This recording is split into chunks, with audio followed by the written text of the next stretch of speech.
Okay guys, we've been exploring the idea of a mathematical sequence. So we've looked at how we can write out some sequence term values given the rule. We've looked at how we can write a rule given the sequence term values. And we've also looked at how we can graph the terms of a sequence. In this last video, we're going to be looking at a major concept with respect to sequences. And that is going to be the concept of a series, okay? So first things first, I want you to understand something. There's a difference between a sequence, okay, and a series. So what do we mean by a sequence? A sequence is a list of numbers separated by commas that occur in order, maybe all the way out to the nth term here. When we talk about a series, the sequence series is the sum of the terms in the sequence. And so if I had to say what is the series of this given sequence, it would be A1 plus A2 plus A3 all the way out to our nth term. So when we talk about a sequence, we say that the terms of a sequence are numbers listed in order. A series is just the sum of the terms. So we look at this definition here. A series in summation notation, we say when the terms of a sequence are added together, the resulting expression is a series. Okay, so let's make sure we write a definition here. What is a series?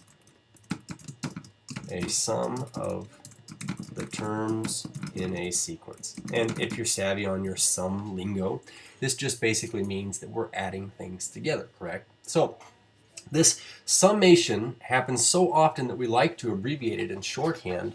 Before we get into our summation notation here, I do want to denote one real quick difference between these two series that you see here. So the first series we call a finite series basically is finite because we're only adding together a set number of terms that were in the original sequence.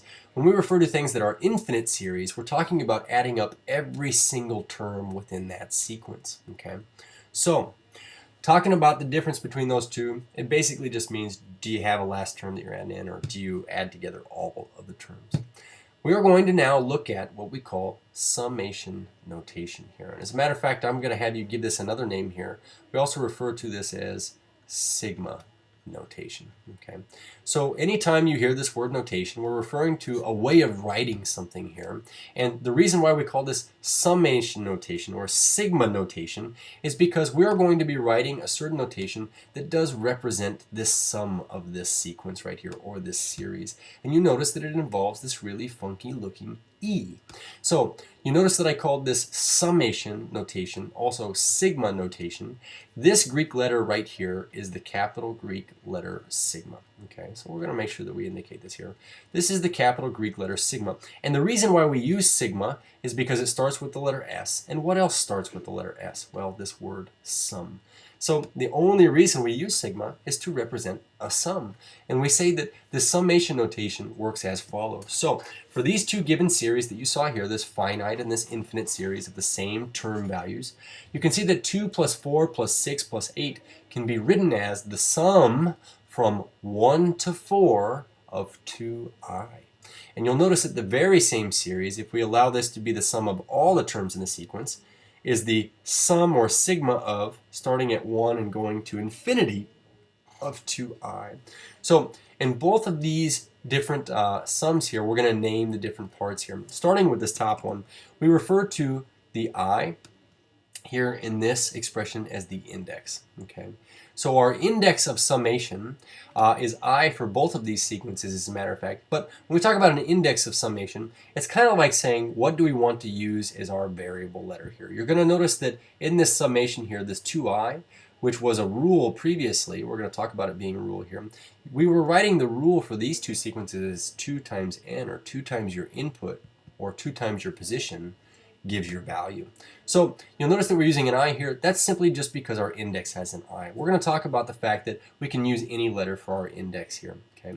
What else? Well, this lower number on both of our sums here, we give this a name. We refer to this as our lower limit of summation. And on both examples here, we say that the lower limit of summation is 1. In both examples, as a matter of fact, also, that lower limit of summation kind of gives you an idea of the start term. What term do I want you to start adding at? Okay. When we talk about the upper limit of summation, in this first sum here, we say that our upper limit of summation, so that's this top number right here, is 4. And what it does is it kind of gives us our end term here. What term do I want you to stop adding at? So I want you to add up, in other words, the first term through the fourth term of the sequence given by this rule right here. Okay. You'll notice that on the second sum that our upper limit of summation is infinity. So we would refer to this as an infinite sum just because we're adding together from the first term on through the rest of the entire sequence there. Okay. So you'll notice down here it says that summation notation is also called sigma notation. We want to know this because it uses the uppercase Greek letter sigma written this way. So in terms of summation notation, here's what I want to make sure that we write somewhere. You're going to write your very first sigma, and what we're going to write down here is this: I equals 1 to n of a sub I. Okay?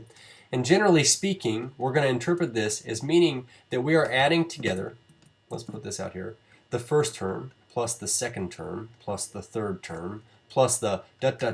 all the way out to the nth term of this sequence given by this rule here. So in other words, we have our, let's put this in a different color, start term to our end term. And what you see right here, this part, this is our sequence rule.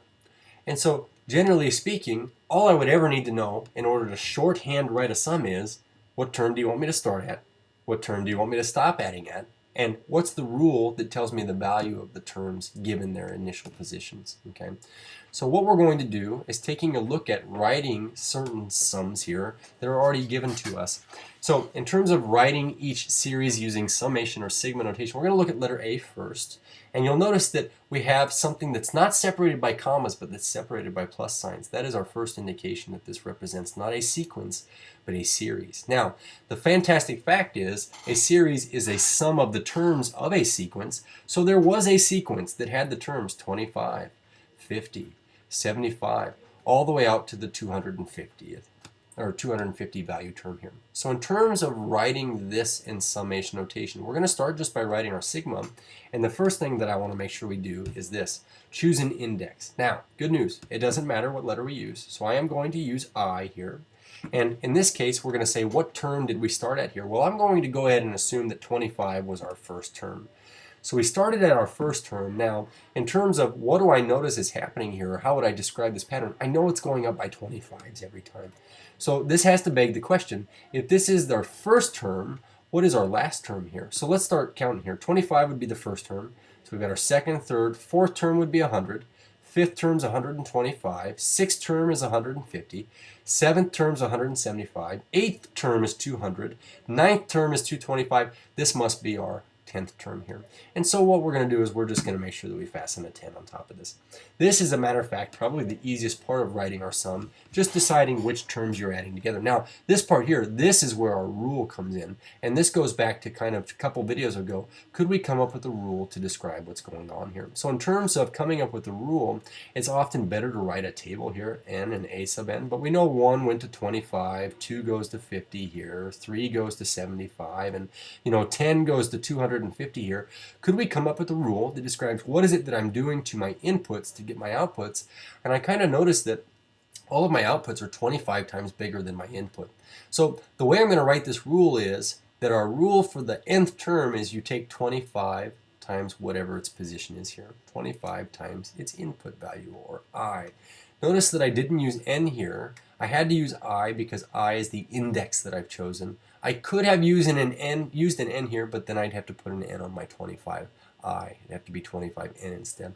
This right here would really represent this sum that you see up here in shorthand notation, or sigma notation, or summation notation, because we're adding up the first through the 10th term of the sequence given by this rule. Now, letter B here, this one's a little bit different. You'll notice, I hope, first of all, that we don't have a final term here, but we do have a first term here. So in terms of writing this, we'll say, let's choose an index of n this time. We're going to start at our first term, but we're never going to stop. We're going to add up all infinitely many terms.